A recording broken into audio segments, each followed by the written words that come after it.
សួស្តីពុកម៉ែបងប្អូនទាំងអស់គ្នាមកហូបថ្ងៃហ្នឹងគេថាតនេញ៉ាទឹកបងប្អូនហើយធ្វើមីហិលឲ្យកូនហូបហើយមីហ្នឹងក៏អត់មានពិបាកអីដែរគេថាទិញគេមកស្រាប់គ្រាន់តែដាក់ទឹកដាក់គ្រឿងទៅគេថាហូបបានមកឆ្ងាញ់ឲ្យបងប្អូនហើយជាដំបូងហ្នឹងក៏ខ្ញុំស្រុះបន្លែស្រុះអីឲ្យហ្នឹងបងប្អូនហើយមើលទៅគួរឲ្យទៅនងដែរហ្នឹងប្រហែលអ្នកហ្នឹងបងប្អូនរៀបចំដាំទឹកហើយបងប្អូនមើលទៅហើយខ្ញុំអត់មានបានធ្វើរបៀបថាទិញសាច់គោទិញគ្រឿងសមុទ្រអីទេបងប្អូនគាត់ថាលក្ខណៈថាទិញមករបៀបម៉េចគឺធ្វើរបៀបហ្នឹងអញ្ចឹងណាបងប្អូនគឺថាធ្វើតាមទឹកលុយអីអញ្ចឹងទៅបងប្អូនហើយជាមួយនឹងកូននឹងក្មួយ2 3នាក់ហ្នឹងគឺថាមិនបាច់ចាំទៅរកអីច្រើនទេតែប៉ុណ្្នឹងគឺថាមកឆ្ងាញ់ឲ្យត្មងហើយទឹកយើងបានពុះហើយបងប្អូនចាប់ផ្ដើមដាក់គ្រឿងក្រៅរបស់គេហ្នឹងគឺថាមានគ្រឿងក្រៅស្រាប់ហើយទឹកពុះយើងដាក់ចូលទៅបងប្អូនហើយកូនខ្ញុំនឹងអង្គុយមើលលហងមានអីចូលភ្នែកទៅបងប្អូន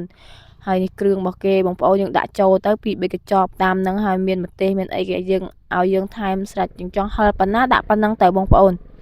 ហើយបាទខ្ញុំថាបងប្អូនធ្វើតាមទឹកលុយអញ្ចឹងខ្ញុំទិញគេមកគឺមានគ្រឿងស្រាប់បន្លែមានអីមានប្រហិតមានអីអញ្ចឹងហើយខ្ញុំរកទៅទិញយកសាច់គោយកមកដាក់អីអញ្ចឹងទៅហើយក្មួយខ្ញុំគេអត់ចេះហូបសាច់គោខ្ញុំខ្ជិលដាក់ត្មងទៅបងប្អូនហើយគ្រឿងសមុទ្រក៏មិនដាក់អីក៏មិនដាក់ដែរមានគេលក់នៅក្នុងហ្នឹងតាបងប្អូនក្នុងភូមិខ្ញុំហ្នឹងតែខ្ញុំខ្ជិលដាក់ទេធ្វើប៉ុណ្ណឹងហូបទៅបងប្អូនប៉ុន្តែខ្ញុំទិញជាមួយនឹងបន្លែដាក់ឲ្យពួកគាត់ហូបព្រោះអីឃើញហូបចូលចិត្តហូបបន្លែផ្ចិតបញ្ចូលផ្ចិតអីអញ្ចឹងហើយបន្លែទាំងអស់ហ្នឹងមុននឹងខ្ញុំធ្វើបងប្អូនគឺខ្ញុំស្រុះរួចអស់ហើយខ្ញុំអត់ស្រុះតែផ្ចិតបញ្ចូលទេតែពេលខ្ញុំដាំទឹកទៅគឺខ្ញុំដាក់អញ្ចឹងឆាប់បានហូបអញ្ចឹងណាបងប្អូនហើយកូនខ្ញុំយូរខ្ញុំធ្វើឲ្យហូបម្ដងជួនកាលទៅខ្ញុំខ្ជិលធ្វើគឺខ្ញុំទិញគេមកស្រាប់តែហ្មងបងប្អូនដល់ពេលថ្ងៃហ្នឹងគឺថាខ្ញុំចង់ធ្វើអញ្ចឹងណាហើយធ្វើអីបងប្អូនមានអីពិបាកបើថាមានគ្រឿងមានក្រៅអស់ហើយយើងគ្រាន់តែដាំទឹកដាក់គ្រឿងគេនឹងចូលទៅបងប្អូនមើលទៅគួរឲ្យឆ្ងាញ់បែបថាមានបន្លែច្រើនអីមានបន្លែច្រើនអីអញ្ចឹងដោយសារពួកគាត់ចូលចិត្តបន្លែដែរបងប្អូនហើយខ្ញុំអត់មានប្រើសាច់ទេគឺខ្ញុំទិញតែបន្លែទេបងប្អូនហើយសម្រាប់បន្លែហ្នឹងគឺថាស្រុះមកឆ្អិនឲ្យត្មងគ្រាន់តែទឹកពុះយើងដាក់ឡើងស្រួលត្មងហើយពេលដែលពុះមកគឺថាពួកគាត់ហៅបាយដែរបងប្អូនខ្ញុំប្រាប់ថាឲ្យហូបបាយទេខ្លាចហូបអត់ឆ្អែតអញ្ចឹងណាដោយសារកូនខ្ញុំចូលចិត្តហូបអីហូបដូចឆ្អែតហើយគម្រោងការហ្នឹងគឺថាហូបនៅក្រៅផ្ទះទេប៉ុន្តែមេឃអាលឹមមកព្រិចបងប្អូនហើយដល់ពេលអញ្ចឹងទៅហូបនៅក្នុងផ្ទះអញ្ចឹងទៅមើលទៅរៀងល្ងឹតអញ្ចឹងណាបងប្អូនប៉ុន្តែក្តីសុខមែនទែនដែលពួកគាត់បានហូបឆ្ងាញ់អីអញ្ចឹងណាបងប្អូនហើយគ្រាន់តែបើកកម៉ូកមកនិយាយពីថាហិតបងប្អូនហើយឡើងឈ្ងុយហើយមែនទែនណាហើយវាថាបន់ឲ្យតែឆ្អិនឆាប់ទេកូនរបស់ខ្ញុំ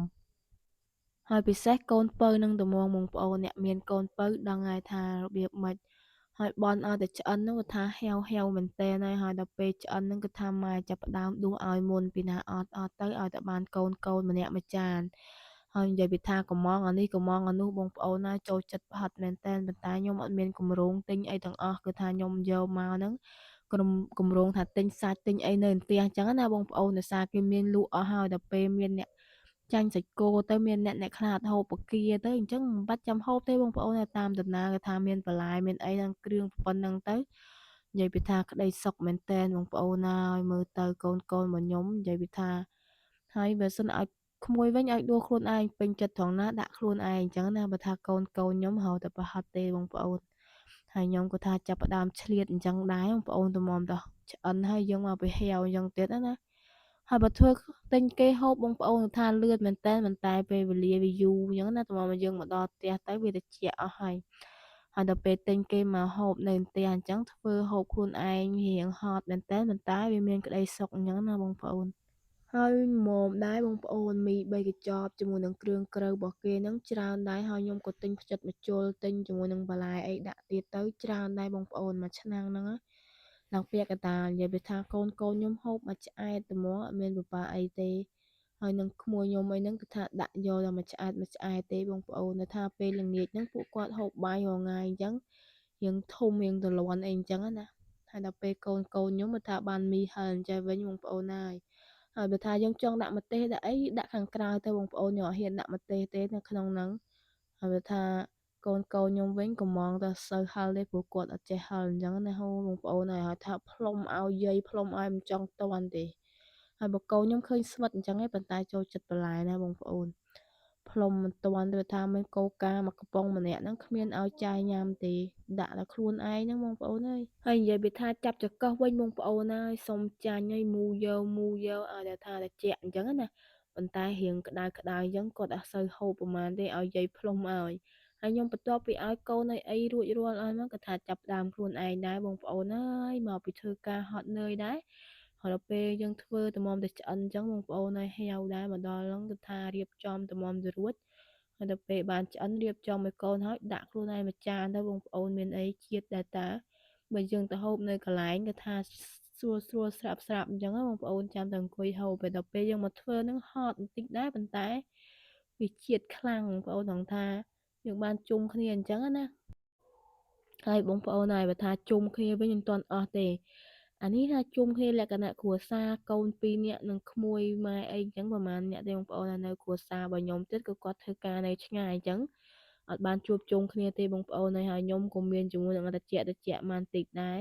ម្នាក់ឯងមិនសូវជាឆ្ងាញ់ទេបងប្អូនហើយបើថាបានជុំគ្នាវារត់តែឆ្ងាញ់ទៀតអញ្ចឹងណាក្តៅអញ្ចឹងហត់យកហើយជាមួយនឹងអាកាសធាតុនឹងកំពុងតែអាលឹមបងប្អូនហើយភ្លៀងមិនច្រើនទេបានអាលឹមកុំឲ្យទៅងាប់ស្រូវទេបងប្អូនហើយ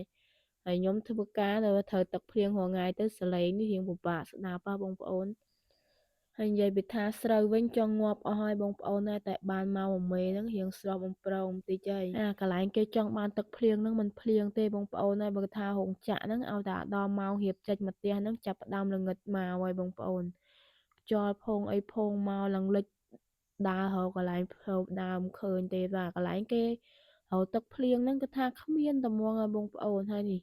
សកម្មភាពរបស់ខ្ញុំហ្នឹងគឺថាមួយឆ្នាំហ្នឹងនៅសល់តែពាក់កណ្ដាលទេម្នាក់ហ្នឹងគឺថារៀងឆ្អែតតិចហើយបងប្អូននិយាយពីថារៀងស្ទើអីអញ្ចឹងណាហៅតែតិចទៅហៅតែបួងយកមានអីមួយឆ្នាំអស់លីង3 4នាក់បងប្អូនហើយក្តីសុខមែនតើហើយវីដេអូនេះដែរក៏មិនមានអីច្រើនដែរពុកម៉ែបងប្អូនសកម្មភាពប្រចាំថ្ងៃរបស់ខ្ញុំណាចេញពីរោងចក្រមកធ្វើអីឲ្យកូនហូបបន្តិចហ្នឹងក៏ឆ្លៀតថតបង្ហាញជូនបងប្អូនទាំងអស់គ្នាហើយបើចូលចិត្តវីដេអូនេះផងកុំភ្លេចជួយ follow page បងប្អូន